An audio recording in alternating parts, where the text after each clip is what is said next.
You found Word in Your Ear. How soon is now? Our friends Electric. Who wrote the Book of Love? These and other piercing queries may well be answered in this conversation that started 19 years ago and is steaming towards infinity and beyond. Thanks for watching or listening. Do leave us a like or subscribe at patreon.com/Word in Your Ear for more entertainment. And if you know the way to San Jose, for God's sake, get in touch. Anyway, the ceremony is about to begin. Welcome to another edition of Word in Your Ear. David Bowie died nearly 10 years ago, and the sense of international mourning just keeps on expanding. Gary Oldman went so far as to say that the world has fallen apart since he left us. And Paul Morley has just published a new book looking at his ever-growing significance called, but of course, and what a great title, Far Above the World. Paul, it's lovely to see you again. And you, Mark. Fantastic. Very, very good. Now, let me check. This is obviously not your first book. You wrote The Age of Bowie, and I can remember that The Age of Bowie, some of it, was written actually in situ at the David Bowie Years exhibition, which you were partly curating, and you actually wrote some of it, didn't you, at the exhibition, almost like as a part of the kind of the art installation. I was a kind of installation, Mark, yes. And I think the theory was that I would literally write a book in a day while I was in the foyer of the Victoria and Albert Museum before everybody went in to see the exhibition or indeed came out. And, you know, you think maybe, well, I won't actually do that. But actually, I did write some things that did go into the Age of Bowie. And I kind of made that a central sort of element of the idea. I mean, I wrote that book very quickly. I did respond to David's death and wrote that book very quickly. It was like an old enemy article. And as you know, we used to go to about 10,000 words then. I just went a little bit further. But we used to write them very quickly. So I also wanted to... Let me just... So you say a Bowie book in a day. I mean, yeah. That wasn't the case. But how many days did it take you to write? I'm really interested. To actually write the book, but it was a few weeks, you know. I mean, David died, sort of early January, and it was out by June. Yeah. And the majority of it, was written in those weeks under the kind of pressure. I must admit that was a recreation of some of the old, original 70s, 80s rock journalism when you had a week and you had a lot to write. Absolutely. Yeah. That's good. And it was interactive. I mean, people came up and talked to you, didn't they? Yes, that's what I liked. People talked to me. That I had little cards that I would get them to fill out to their favourite song, their moment of discovering Bowie. That's when I discovered the amount of people that had actually discovered Bowie in the mid-1980s through Labyrinth, because obviously I came through the world of discovering Bowie pretty much early 1970s, 71, yeah. 72. Obviously Starman on Top of the Pops. And you forget that obviously people are joining in with David Bowie over time, and they have their own moments of joining in. And a lot of them, came through Labyrinth. That's exactly how my sons both discovered Bowie, interestingly. Yeah, revelation. Then, of course, they keep joining in at different periods even after that. Yeah. So did you, there is that general feeling, isn't there? I see it a lot on social media that there are people who now it's sort of, connect Bowie with good times, that we were happy then. It was before things started to unravel. Now, I know this is kind of ludicrous, but it's become symbolic of a lot of good things, isn't it? Of cultural importance and optimism. One of the things I wanted to write about in the book is that we know, many of us, and the story itself and the history is well known. It's covered a lot. It's covered well. But of course, it's changed slightly now in the last 10 years because of the world itself and what's happened to the world. And there is that view that I started to notice very quickly that everything fell apart in 2016 because David Bowie died, as if he was the glue that kept the universe together. And I thought that was very interesting because it's maybe not necessarily it's all happened because David Bowie died, but there's definitely a sense that cultural renaissance that happened very much in the 1960s and 70s, the circumstances that created those conditions have gone away. And we live in a very different kind of world. And it made me realize how lucky, I suppose we were, that there was this moment when, in a sense, to repair after the war and recreate a different kind of reality, these extraordinary musicians with their extraordinary songs came along, represented absolutely at its peak by David Bowie. And so in a way, that was what I wanted the book to be. And also the other thing that was starting to happen is that I receive David Bowie in very different ways now. Whereas once it was singles and albums, I'm receiving David Bowie a lot through YouTube and wonderful things that I never knew were filmed and recorded, interviews and shows. So there was a different kind of David Bowie emerging that I wanted to write about. Actually, that's interesting, the YouTube stuff, because I notice you've mentioned various things. And again, it must be a form of discovery for a lot of people. There's really obvious ones, like there's a little clip of him, which I'm sure anybody watching this or listening to this will have seen, which is him impersonating Mick Jagger on the Parkinson show. But the thing that struck me as most extraordinary, and it gets repeated all the time, is when he appeared on Thank God It's Friday, I think it was, when he does that extraordinary interview in the pink and yellow shirt.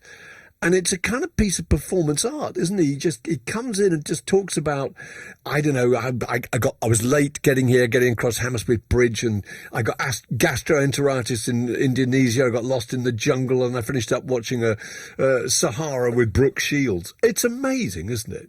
Yes, and what I noticed through all his YouTube performances, I now call them YouTube performances as if he did them for YouTube, as if he knew that this was going to happen. But there is a sense that he sort of did, and he knew that somehow we would be watching these things from the 70s onwards, TV appearances, interviews, strange backstage moments.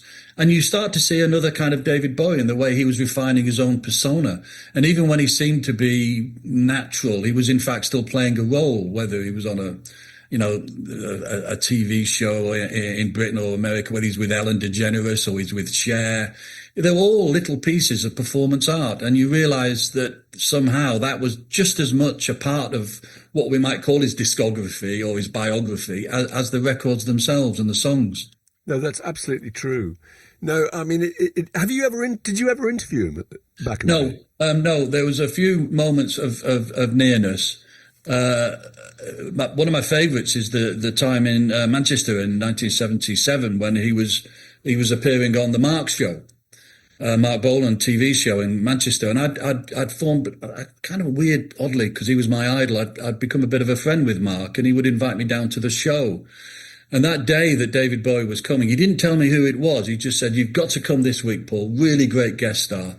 But my enemy professionalism made it that I went off to interview C.P. Lee of Alberto y los Trios Paranoia instead of going to the Mark show, where, to my horror, that later in the day I found out that David Bowie had gone. And then over the time, there was a series of sort of close calls that never came off. I figured in the end that was how it was meant to be.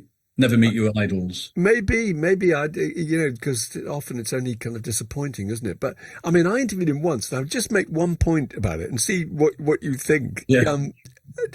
You and I have interviewed many musicians, and quite a lot of the time, they're quite conventional people who put on an act about being more eccentric and exotic and colourful than they actually naturally are. Yeah. And I felt the complete reverse with David Bowie. I don't know if you felt the same. He was a very, very eccentric, exotic, magnificently talented person who was trying very hard, actually, to be normal and to have a normal conversation with me. It was like an extension of the man who fell to earth. Which is why I love watching him on YouTube. Wherever you see him, he's trying so hard, like a chameleon, as they say. Yeah. To get on with whoever it is he's with. There's one interview he does with a Dogma director, one of the Danish directors of those Dogma films in the 1990s, who's meant to be interviewing David Bowie. And you can see David Bowie kind of working out what kind of character to play as he's doing the interview, because this is a more subtle, complicated one than just an old rock journal TV interview like Parky. He knew how to do that, the Russell Harty and the Parky. But it's fascinating and even the duets he did with Cher, and when he's interviewed by Dick Cavett in America, he's definitely working out how to play a role, to the extent that some people say, "Oh, what a mess he was in. It was so extreme. He was falling apart." And Dick Cavett almost sees it. He says, I think you're having me on here. I think you're playing a role. I think you're just a nice, decent chap, really." It was really complicated. And in a way, that's part of the biography of the book, the biography of David Bowie, working out how to fit in amongst people, because in a way he was literally far above the world. No, I completely agree with that, and I felt that, again, this is going to sound a bit like I'm overcooking it, really, but when I read your book, I was just reminded about the fact that he never considered music in isolation. You know, music was part of something much, much bigger. And is it over elevating to suggest that he thought of it as, you know, performance art? Because he never thought of music as separate from the visual aspect of it, and in some respects, you know, surreal comedy and theatre. You know, would that be right? Do you think? You know, that it was? I've always considered him a performance artist, and not unlike some of the great musical acts of the last 50 years, like Kraftwerk, that they're using pop music and pop culture as material, that essentially they're kind of artists. And originally Bowie would be using paint and he would be using canvases, but he couldn't resist. There's a lot of those early 60s acts, like, you know, the Who, Pete Townsend and the Kinks, and the whole art school element of things. Brian Eno's another great example. They were essentially using sound and the idea of being a pop star and the image of a pop star as their material, which is, I think, one of the reasons why it elevates amongst others that we might say call their copiers, or their, you know, rather derivative of David Bowie, that they, you know, he was involving literature and poetry and theatre and cinema, and making it part of his persona and a series of personas. And every single time, every single act, whether it was a record, a live show, a TV appearance, a radio interview, it was essentially part of a longer piece of performance art. Yeah, it was, because he never seemed to be quite the same person each time, did he? Well, that was what was the remarkable miracle. Every time there's a subtle, nuanced difference. So even though he by the 80s, he's locked down a certain way of appearing, he's reduced himself or increased himself to a suit and tie, however extreme they might be. Essentially, he's got rid of all the costumes and the characters. But still, he's constantly changing, like humming. It's vibrating in terms of how he's progressing and moving through time. What do you think drove that then? Because going back to the reels, you know, one of the reels you keep seeing all the time, and you mention it, is the one in, I can't remember who it was now, was it about 65 or whatever, when he's there on the BBC show about the Society for the Prevention of Cruelty to Long-Haired Men. I mean, it's just an extraordinary thing.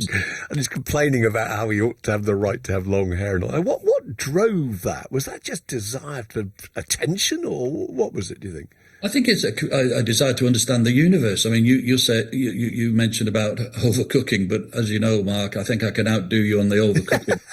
And I've always felt that it was a constant craving to understand the universe, to explore its mysteries, to find out things. He was incredibly curious about history. You know, there's a chapter in the book about him getting married to a man in Florence. Possibly, I make a case, overcooking, that it's because of the Renaissance, the Italian Renaissance, the birth of civilization, the kind of civilization that ultimately allows him in the 1960s and 70s, etc., to be what he was. And I think he's constantly looking for ways to make sense of things. Found out that through writing songs, extraordinarily enough, it could be a kind of literature as well as performance, and that it helped him understand. And he was constantly trying to find new ways of doing that. Sometimes he says he was just doing the same thing again and again and again, but he was also doing the same thing again and again and again in completely different ways all the time. And I think it was an insatiable hunger to solve the mysteries of the universe, with a full understanding that he was never going to be able to do that. And somehow, sometimes, this got turned into an extraordinary series of songs, which most of us can really identify with, without us feeling we have to get buried in a larger academic text. And he was supplying clues about how he was making his way through life and what it was to him, with the addition of extraordinary melodies. Yeah, and those, they are extraordinary. And those, on a musical front, you know, the more you explore those songs, it's like some of the later period Beatles songs, the more you explore those Bowie songs, the more complicated they are. You know, yes. The more they've got little kind of ticks in the rhythm, they've got strange chord structures thrown in. And don't you think they're immensely, eternally rewarding? You keep discovering new things about them. And I think it's that part of that strange renaissance that happened, that began in the 60s, where they all discovered the recording studio. And I do a chapter on Bowie doing Space Oddities. He starts to put together a song and realizes that one of the most important instruments will be the recording studio. And also the way that gathers a kind of unorthodox and a rather breathtaking kind of collaborative spirit with a bunch of people who, certainly with Space Oddity, were all kids, basically, in their early 20s. Whether it was Rick Wakeman or Gus Dudgeon or Paul Buckmaster or whoever it was that was playing on it, and Bowie himself. They're incredibly young, but they're discovering this magical kind of time-traveling spaceship system called the recording studio that enables them to make a new kind of music that's beyond songs. It's not just playing it live. Suddenly it's beyond songs. And I think David Bowie, with his curious mind, was endlessly fascinated with the recording studio and built some, rather wonderful collaborations with great producers. Yeah, and phenomenally good. Another example of him just being able to see the potential value of something. That's another thing that people constantly point out, this idea of these premonitions. It's 5 years, and the clip of him talking about the internet. I can't remember. I think it's with Jeremy Paxman, I can't remember now. That's right. And he's talking about how the internet is going to completely change the world. And Paxman's going, I'm quite sure, I mean, it's interesting, isn't it? Well, he was definitely a kind of a social and cultural prophet as well as everything else. Yeah. And I think that was also coming out of his lust for knowledge and information that was so sort of finely tuned that it also enabled him to see ahead. And he was also fascinated with those before him that had seen ahead, whether it was William Burroughs or George Orwell, those kind of science fiction writers that could anticipate a future and see things coming. And I think that's also what gives his music and his songs a kind of increasing sense of immortality, is that, like the great science fiction writers, and of course he came from Bromley, I was fascinated that essentially he was wandering the same streets that H.G. Wells would have been wandering, a century or so before. It enabled him to create music and sounds and songs that I think we're beginning to see the edges of them lasting for an awful long time, because they're going to make sense for humans, as long as we can hold on to that idea, whenever they are born. It makes sense what he's singing about. It makes sense. Yes. All kinds of tensions and anxieties and pleasures and thrills that are basically human and have been human ever since we've been human and will be human for as long as we are. But he seems to hit it better than most, with the most extraordinary perception. And they don't seem to be, I might be overcooking, but none of the songs seem to be dating in a way that some other rock and pop music might be, which is fair enough. These seem to be lifting up into a new world that I think. No, they don't date, and they don't sound dated either. They don't sound dated because they're very lean. They don't necessarily rely on particular technologies at the time accentuated. Right, exactly. There's just Low is a really good example. Isn't it? Low, it's so lean they were outside of their own time, so they don't get locked in time. And Space now seems to be just floating through space in its own way. Yeah. And if he discovers it, whatever species discovers it, will understand what he's talking about. Well, in an age where there are constantly biopics being made about particular elements of people's lives, you can take the early ascent of Bob Dylan or whatever, or a particular moment in Bruce Springsteen's life. And it struck me that there must be a lot of potential there. I'm sure some of these are already under construction for making, for exploring particular moments. Do you think there are any that really strike you as being really worth digging deeper? Because I think Haddon Hall is one, actually. When he's at Haddon Hall and he's getting all these early collaborators together and he's just evolving the whole concept of who David Bowie is.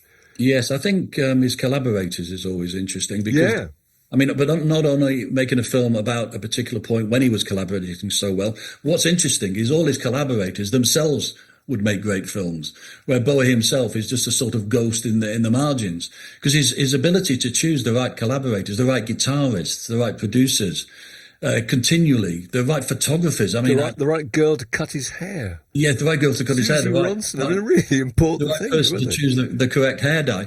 But also, one of the things I wanted to write about in the book was his collaboration with a series of photographers over time, where those images that are so eternal are not lightly made. Every single record cover, every single photograph he took with a photographer, there's like this photographic orchestra So I think you could, I mean, I hate the biopic element in terms of the way it often tends to flatten things. And to some extent, you could say that the great David Bowie biopic has already been made, and it was called The Man Who Fell to Earth. But there's no doubt, from a documentary point of view, to get inside the mystery of how he did what he did. You could almost make a biopic of every single month in his life, let alone just one. Dave Hepworth and I are really obsessed with that period in 1971 when he went to America and to promote the Man Who Sold the World. And he's on his own. Yes. And therefore there's no one there to kind of advise him to be a certain way. And in that period of time, completely reinvented himself, really, didn't he? Obviously very liberating, to kind of start again and become this different person. I think what was interesting about that, it was almost the on the road, it was his Kerouac, and the fact that he didn't get the shows because he couldn't get a work permit. And he's wandering through the vast expanse of America. And I think it changed his idea of what America was. I think before then he had quite a cliched romantic idea of America that came through movies and books. And suddenly he got to experience it for himself. And it definitely made a difference to the music he certainly made over the next few years. I mean, if you think about it, from 71 to the LA years and station to station, he embedded himself in America, made a series of American albums. We talk about the Berlin trilogy, but there was a kind of American trilogy as well, and I think the America itself became a kind of collaboration with him. He collaborated with America, but in his own way. He got his own picture of America, almost to the extent that it killed him off, and he became a sort of rock casualty because of America. America almost killed him, but he just about managed to outwit it. Yes, he was really infatuated with it, wasn't he? And, and it was exciting because at that particular time, people had never been to America. The only thing they knew about America is what they'd read in books and seen in movies. To go there and to see what it was like.